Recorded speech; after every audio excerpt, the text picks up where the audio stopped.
Hey, what's going on, you guys? It's your man James, aka JP, back again with another podcast. So, this is episode 2 of the podcast series. We're just going to call it the Toy Room Podcast because I don't really have any other name for it. Yeah, I tried to do this every Wednesday. That was my goal because Wednesdays are my day off. However, I wasn't actually off this Wednesday because I was off last Saturday and Sunday because I went to New York for the weekend. Now, the main reason I went out there was to go visit my grandfather. He's been in and out of the hospital, and he wasn't doing too good, but luckily now he's doing a lot better. But because I went to New York, I still had to go visit the Nintendo store in Times Square, or not necessarily right in Times Square, but like a couple blocks over from like 42nd Street, which is like the main part of Times Square. But yeah, I went over there. I did a whole video on that. If you haven't checked that out, be sure to check that out. Pretty cool stuff. I like every time I go there, they always change the store up. I believe every month they change the store up, so it's always a new theme every time I go. I wasn't that big of a fan of this theme this time. They were really focused on Nintendo Labo, which makes sense because they're trying to, to promote that and sell that. Um, I don't think it's gonna be that revolutionary as far as like I don't think it's going to be anything crazy like the Wii motion controls were basically. It's definitely cool and it's definitely unique. And I can even see them using Nintendo Labo in in like school situations, like engineering classes type of stuff. But as a video game, I don't know. I don't see them flying off the shelves. I don't see a lot of people really going out or excited to buy it. I don't know. But yeah, that was their main focus. And the last time I was there, I believe is when the Super Nintendo Classic was just coming out. So that was like everything was Super Nintendo themed, which I loved because Super Nintendo is my favorite system of all time. But yeah, that's pretty much that. That was my weekend, and it's pretty much just been work all week. Nothing really exciting has happened. I went to a thrift store on Wednesday actually before I went into work. Didn't find anything, but I went in the thrift store. Oh, I'm lying. I did find something. I found a little like CD, DVD holder type of thing. So I'm gonna use that to store some of my video games because, as you may or may not know, I run out of space very fast. So I'm already out of room for my video games. So I got another little display thing. I'll have a video on that whenever I do my next updated room tour, which I just did one, but I'll probably have one up in another couple weeks because the room's always changing. But then I went to a thrift store today and I got a couple things, nothing major, but I got NBA Live '02 for the original Xbox. I got NBA Live '08 for the Xbox 360. And what else did I get? Oh, I got 8 Mile on Blu ray, which is awesome. And that was, the games were $2. 8 Mile was $3. And then the last thing I got was, I'm not even entirely sure what it is, but it's like this Michael Jordan documentary series, and that was $5, and it's like a 5 or 6 hour long documentary or something like that. It's a DVD, and it's from I forget what year it's from. I want to say it's from like '02 or something like that. But I'm actually very excited to dive into that. Michael Jordan is my favorite player of all time. So yeah, I'm very excited to dive into that. Hopefully, one of the DVDs looked in good shape. The other one looked a little scratched, so I hope it plays no problem. But we'll see. Either way, it's still really cool to have in the collection. I'll probably have some pictures up on Instagram, maybe tomorrow or something. But it's really cool. The packaging is very nice. It's not in the best shape, the packaging, just because, I did get it at the thrift store or whatever. But it's got some nice paperwork inside with like pictures of MJ and some of the shoes and stuff like that. So that was really cool. Even if it doesn't work, I'm sure I can find the documentary on YouTube or something. Um, but yeah, still really, really cool to have. And then also, what just came in the mail today, which I ordered, I believe, 2 weeks ago, because I had I still have the original Xbox One with the Kinect, and I actually like the Kinect as for the voice commands. I'm one of the few people who supports the Kinect, so I really like the Kinect. I use all the voice commands to turn the volume up and down, to turn the Xbox on and off. Um, with the Xbox One, there was no built-in slot for the Kinect, so you had to buy an adapter. The only problem with that is when that adapter came out was 2 years ago, I believe, um, and they discontinued it last year, I think. so you can't get that adapter anywhere except for like Amazon or eBay, and people are reselling that adapter for like $80, $100, which is ridiculous. The cheapest I was able to find it was $38, but I had a $4 coupon for installing the app on my phone, which was the AliExpress app. So I got it for $34, free shipping, and it got here today. I think it took exactly 2 weeks. It came from China, and I wasn't sure if it was going to be a knockoff, third party type of thing, or official Xbox merchandise. And it ended up being a knockoff type of thing, a third party like Chinese product. But it works fine. It powers up the Kinect just fine.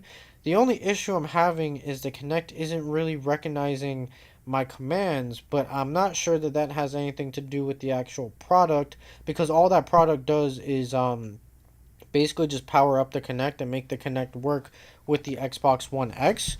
Um, so I was having some issues with that, but I'm thinking it's the Xbox One X like software, I guess, because it doesn't respond to any time I say Xbox, like Xbox on, Xbox volume up, like it did on my original Xbox One.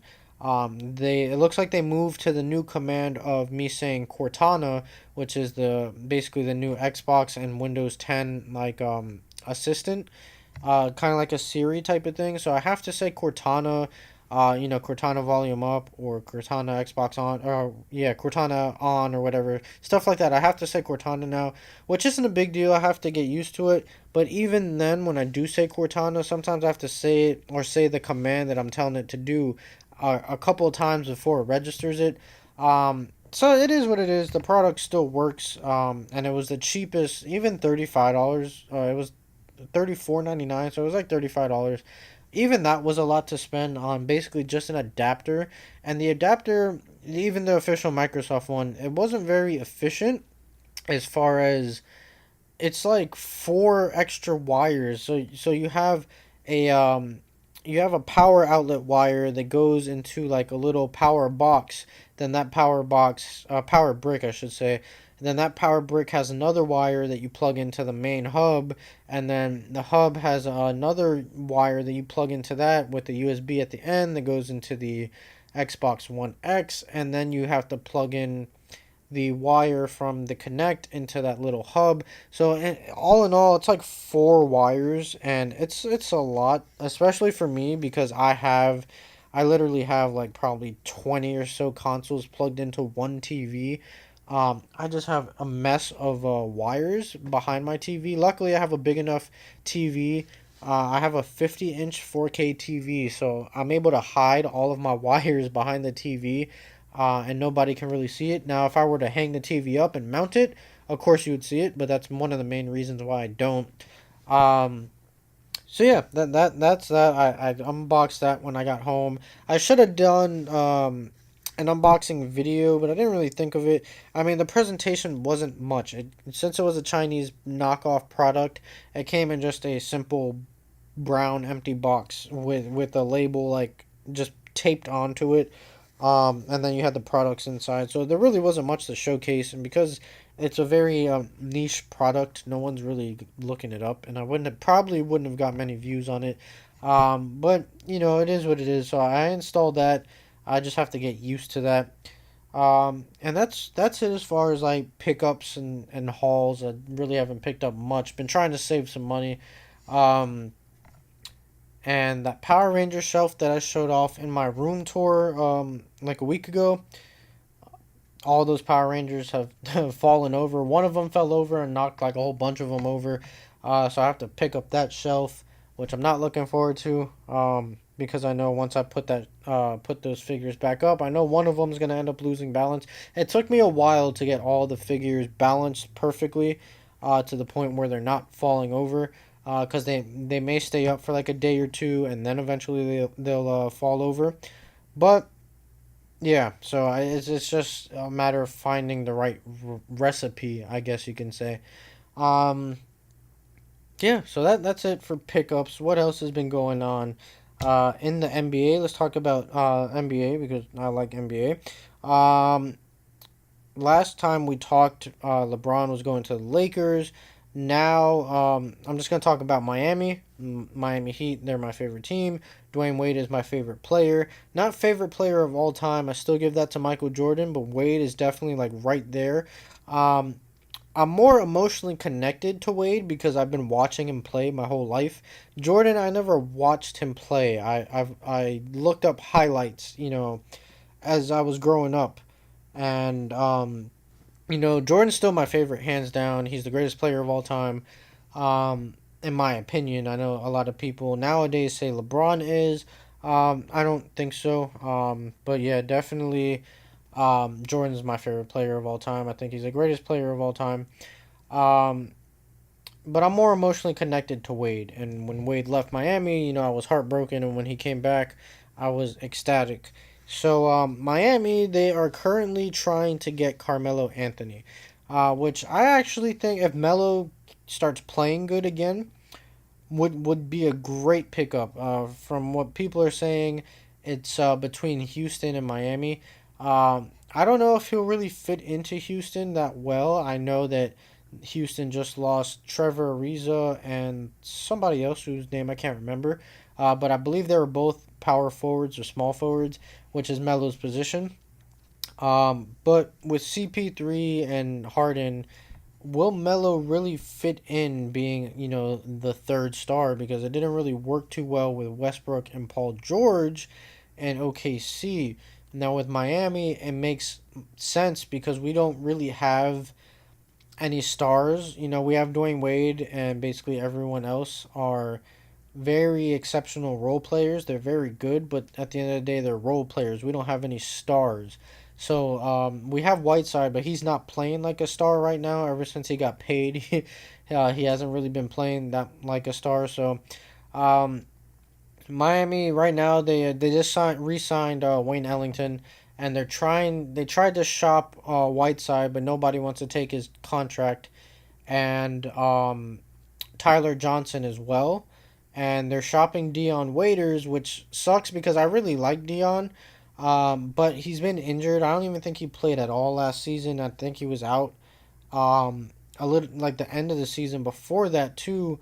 I really like Dion Waiters. He's a really great player, but if he's gonna be injured and if he's not going to come back the way he was, then it makes sense to trade him or send him off or whatever for Melo. Melo, if he can get back to being the Melo from the Denver days or even the New York days, that's going to be a problem. Having Wade and Melo on the same team with these younger guys and these not veterans but like Winslow's in his like fourth or fifth year or whatever. So you just got these guys. I think they can get far. I wouldn't say they're going to win the championship or anything like that, but I think they'll get far in the playoffs. Maybe like second round, I guess. I don't know if they'd get past Philly or Boston, but I think they'll do decent, and it'll make Miami basketball exciting again. I mean, for me last year was really exciting just because we had Wade back. That was very exciting to me. So we'll see what happens. And yeah, that's pretty much it for basketball. Isaiah Thomas is going back to Denver, or not going back to Denver, but he's going to Denver. That'll be interesting. I hope that he emerges as the star that he was in Boston, because ever since Boston traded him, it was pretty much downhill from there, which sucks because I like him. He's a scrappy player, definitely an all star, and deserves more money that he's getting. So I hope he has a great season this year. He's only on a 1 year contract, and yeah, I hope next season, next off season, he gets a max deal or some type of big contract that he deserves, because that man's been through it all, and he leaves everything on the court. So I feel like he definitely deserves a lot more than he's getting. Um, and yeah, I think that's it for this week. Where are we now? We're at the 14. We're almost at the 15-minute mark. So we're about where we were last week. I think that's pretty much it. I haven't really had much else going on. Let me know down below.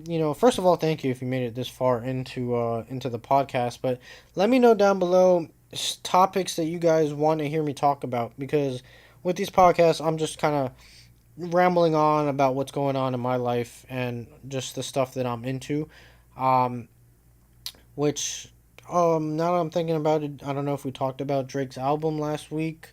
If we didn't, it was okay. There's maybe 5 or 6 songs on there that I like. The rest I wasn't a fan of. And Tiana Taylor's album's been on repeat for me. If you love R&B, make sure to listen to that. Even if you like hip hop, listen to it. It's a good album. But I feel like I did talk about this last week, so that's all I'm gonna say about that. That just crossed my mind just because music's another thing I'm into, so I wanted to talk about that. And yeah, so again, let me know down in the comments below anything you guys want to hear from me. If whatever you want to hear me talk about, whatever it is, I don't care. Um, just leave suggestions down below. Let me know if you're enjoying this podcast. Click that like button. If you're not already subscribed, be sure to subscribe. If you are already subscribed, share this video with your friends, spread the word, and get your friends to subscribe to me. And yeah, that's pretty much it. So stay tuned for more. I don't know what my next video is going to be. Whether it's a review, I don't know, or a haul video, we'll see. I don't really have anything planned on the table right now, but we'll see where that goes. Anyways, yeah, hope you guys enjoyed this video. Like, comment, and subscribe. Follow me on Instagram. The link will be in the description. As always, stay tuned for more. And as always, I'll see you guys next time.